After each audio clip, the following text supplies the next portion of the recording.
సమస్త ఘనత మహిమ ప్రభావములు రక్షకుడైన యేసుక్రీస్తుకే చెల్లునుగాక.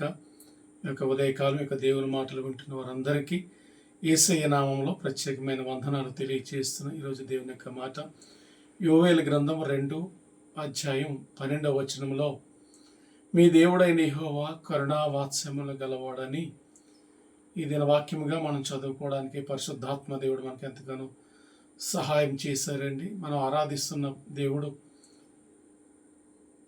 కరుణ వాత్సల్యములు కలిగిన దేవుడు.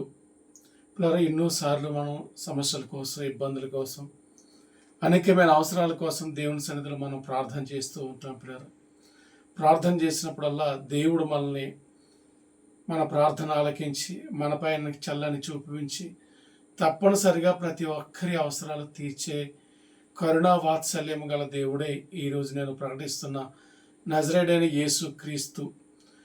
ఎందుకంటే ఈ రోజుల్లో మనం చూస్తూ ఉంటాం, అనేకమైన పరిస్థితులు మనకి వెంటాడుతూ ఉంటాయి, వేదన చెందుతూ ఉంటాం.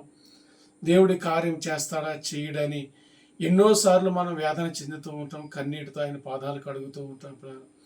అయితే మన దేవుడు ఎవరని బైబిల్ చెప్తుందంటే, కరుణా వాత్సల్యము కలిగిన వాడు. ఆయన సన్నిధిలో మనం వేడుకున్నప్పుడు, కన్నీటితో ఆయన పాదాలు కడిగినప్పుడు, మనం ఆయన సంతకి చేరినప్పుడు నిశ్చయముగా మన యొక్క ప్రతి అవసరాలు తీర్చే దేవుడే మనం ఆరాధిస్తున్న ప్రభు అయిన యేసుక్రీస్తు. అందుకే ఈ దినం ఈ రోజు చదువుకున్న వాక్యంలో ఉంది, ఆయన పేరు కరుణా వాత్సల్యుడు అని పేరు ఉంది. పిల్లలు, యేసుక్రీస్తు లోకానికి శరీరధారిగా వచ్చినప్పుడు ఆయన దగ్గరికి ఒక కుష్ఠరోగి వచ్చాడండి. ఎందుకంటే తనకున్న రోగాన్ని బట్టి తన ఇంటి వారు దూరం పెట్టారు, తనతో ఉన్నవారు దూరం పెట్టారు. చివరికి ఒక ఊరి నుండే వెలివేసి దూరంగా పెట్టే పరిస్థితులు కుష్ఠరోగికి వస్తాయండి. అది ఎవరికో చెప్పుకోలేని బాధ. ఎవరికి చెప్పినా ఎవరు కూడా తను దరికి చేర్చలేని, తన దగ్గరికి చేర్చుకోలేని భయంకరమైన వ్యాధి కుష్ఠ వ్యాధి. అయితే ఒకరోజు యేసుక్రీస్తు దగ్గరికి ఈ కుష్ఠరోగి వ్యక్తి వెళ్ళినప్పుడు పిల్లరా, ఆయనే తన దగ్గరికి తీసుకుని చేయి చాపి ఆయన దగ్గరికి తీసుకుని ముట్టి స్వస్థపరిచి మంచి ఆరోగ్యం అనుగ్రహించిన కరుణా వాత్సల్యుడే మనం ఆరాధిస్తున్న యేసుక్రీస్తు. పిల్లరా, ఈ రోజున యేసుక్రీస్తు దగ్గరికి వెళ్ళిన వారిని ఎవరిని కూడా ఆయన విడిచిపెట్టడండి.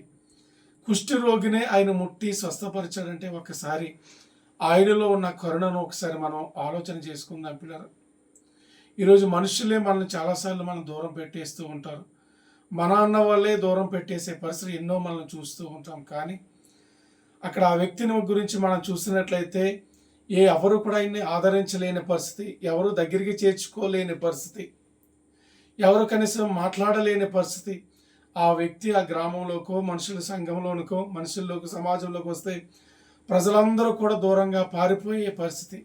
కానీ కరుణావాత్సలుడైన యేసుక్రీస్తు ఆయన దగ్గరికి వస్తే ఆయనే తన దగ్గరికి తీసుకుని చేయి చాపి ఆయన ముట్టి బాగు చేశాడని బైబిల్ గ్రంథం సెలవిస్తుంది. పిల్లలు, కాబట్టి ఈ దిన వాక్యం వింటున్న వారు ఎవరైనా కానీ ఆయన దగ్గరకు మనం వెళ్ళినట్లయితే మనం ఎటువంటి వారమైనా కానీ ఆయన చేరదీసుకుని హక్కును చేర్చుకుని మనకు సహాయం చేసే దేవుడు, సమస్యల నుంచి విడిపించే దేవుడు, ఆరోగ్యాన్ని అనుగ్రహించే దేవుడు, కుటుంబాల్లో నెమ్మదిని అనుగ్రహించే దేవుడు, సమాధానం అనుగ్రహించే దేవుడు. కనుక ఈ ఉదయకాలం ఎందరైతే దేవుని మాటలు వింటున్నారో నిశ్చయముగా ఆయన చెంతకు మనం వెళదాం, ఆయన సన్నిధిలో మనం వేడుకుందాం.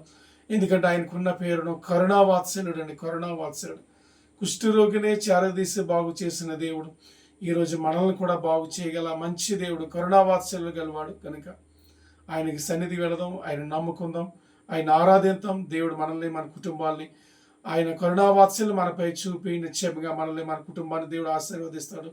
అటువంటి కృపా పరిశుద్ధాత్మ దేవుడు మనకు అందరికీ అనుగ్రహించి